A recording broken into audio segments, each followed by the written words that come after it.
السلام علیکم ناظرین، آپ دیکھ رہے ہیں دارالوحی انسٹیٹیوٹ میں ہوں محمد اویس، ہمارے ساتھ کرے محمدی صاحب موجود ہیں۔ کرسب سے آج ہم کویشچن کریں گے۔ السلام علیکم کرسب۔ وعلیکم السلام ورحمۃ اللہ۔ اچھا کرسب، ہمیں یہ بتائیں اگر برے خواب آئیں تو ان کی تعبیر کیا ہوگی؟ الحمدللہ وحدہ والصلاۃ والسلام علی من لا نبی بعد، اما بعد فاعوذ باللہ من الشیطان الرجیم، بسم اللہ الرحمن الرحیم۔ بس بھائی عموماً یہ بات سمجھدار لوگ کیا کرتے تھے کہ جو خواب ہوتے ہیں برے، ان کی تعبیر اچھی ہوتی ہے۔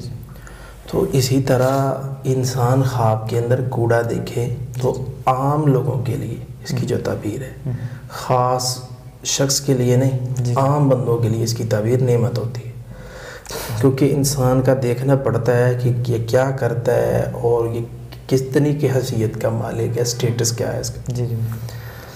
خواب کے اندر انسان دیکھتا ہے خاک، تو اس کی تعبیر ہوتی ہے درہم، اور اسی طرح خواب کے اندر انسان دیکھتا ہے گدھا، تو اس کی تعبیر ہوتی ہے دولت۔ خواب کے اندر انسان دیکھتا ہے میں جھگڑا کر رہا ہوں، میں غالب آ گیا دوسرے پر، تو اس کی تعبیر ہوتی ہے کہ یہ دشمن پر غالب آ جائے گا۔ اور اسی طرح خواب کے اندر انسان دیکھتا ہے کہ جھگڑا کر رہا ہے اور غالب آ گیا، دوسری تعبیر اس کی ہوتی ہے کہ اس کو دولت ملے گی۔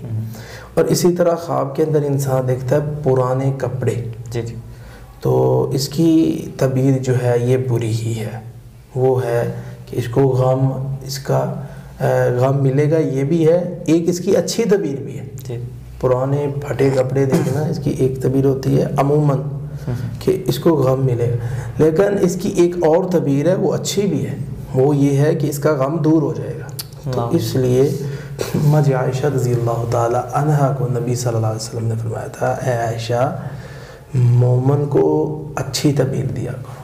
تو اس لیے کوڑا دیکھا ہے یا کوئی خاک دیکھی جو اس کی آپ تعبیر اچھی دے دیں، یا قرآن و حدیث سے دیں، کوشش کریں صحیح تعبیر دینے کی، یہ نہ ہو کہ ادھر سے سنی تو فوراً تعبیر دے دی، تو اس سے نقصان ہوتا ہے۔ بہت شکریہ جی۔ ناظرین، اگر کسی بھائی بہن کو خواب آئے تو وہ اپنی ڈیٹیل کا سب کو بتائے گا، تو پھر انشاءاللہ اس کی تعبیر لگے گی، خود سے تعبیر نہیں لگانی۔ تو ڈسکرپشن میں کرسب کا نمبر مینشن ہے، آپ رابطہ کیجیے گا، رپلائی انشاءاللہ ضرور ملے گی۔ اگلے پروگرام میں پھر حاضر ہوں گے۔ اللہ حافظ۔ قد صدقت الرؤيا إنا كذلك نجزي